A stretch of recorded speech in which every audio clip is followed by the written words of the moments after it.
संघाच्या सेवा कार्याची पंतप्रधान मोदींकडून स्तुती. हेडगेवारांनी लावलेल्या सेवा बीजाचा वटवृक्ष झाल्याचं वक्तव्य. तर संघाच्या माधव नेत्रालयाची पंतप्रधान मोदींच्या हस्ते पायाभरणी.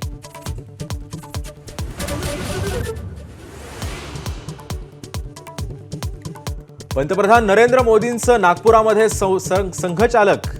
संघ संस्थापक डॉक्टर हेडगेवारांना अभिवादन. तर दीक्षाभूमीलाही भेट देत केलं वंदन.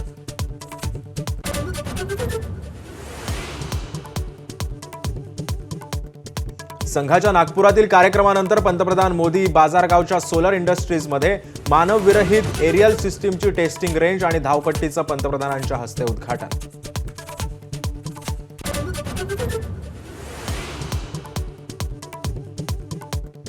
गुढीपाडवा मेळाव्यामध्ये राज ठाकरे फुंकणार रणशिंग. विधानसभेतल्या अपयशानंतर पक्षाला उभारी देण्याचा प्रयत्न. शिवतीर्थ निवासस्थानी सहकुटुंब गुढी उभारून पूजन.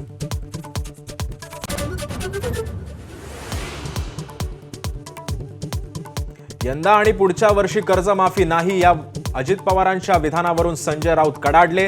नैतिकतेच्या आधारे अजितदादांच्या राजीनाम्याची मागणी. तर शिंदेंनी देवगिरी बंगल्याबाहेर उपोषणाला बसावं. राऊतांचा खोचक सल्ला.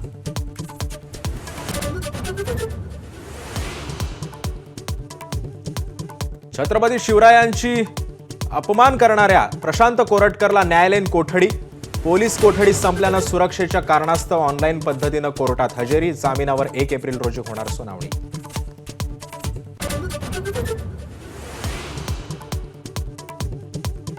बिहारमध्ये नितीश कुमार यांच्या नेतृत्वामध्ये विधानसभा लढवण्याचा अमित शहांचा निर्धार. पाटण्यामध्ये घोषणा. तर एनडीए पुन्हा जिंकेल, भाजपचा विश्वास.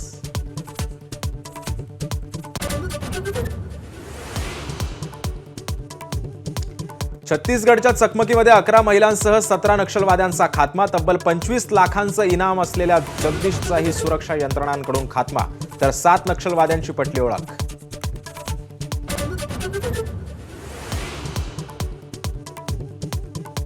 राज्यभर आज गुढीपाडव्याचा उत्साह. गुढीपाडव्यानिमित्त विविध शहरांमध्ये पारंपरिक शोभायात्रांचं आयोजन. तर मेळाव्याचं नियोजन.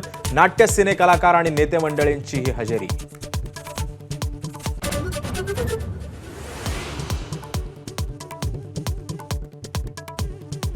जळगावात गुढीपाडव्याच्या शुभमुहूर्तावर सोने खरेदी करण्यासाठी ग्राहकांची गर्दी. सोन्याच्या भावानं 92,000चा उच्चांक गाठलेला असतानाही महिला ग्राहकांची झुंबड.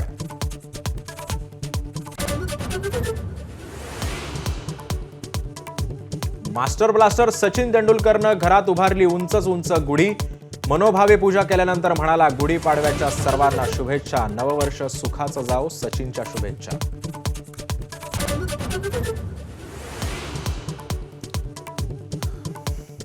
IPL मध्ये आज डबल हेडर.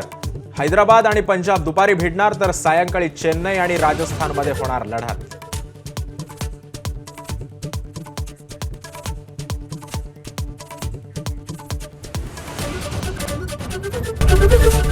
ABP माझा, उघडा डोळे बघा नीट.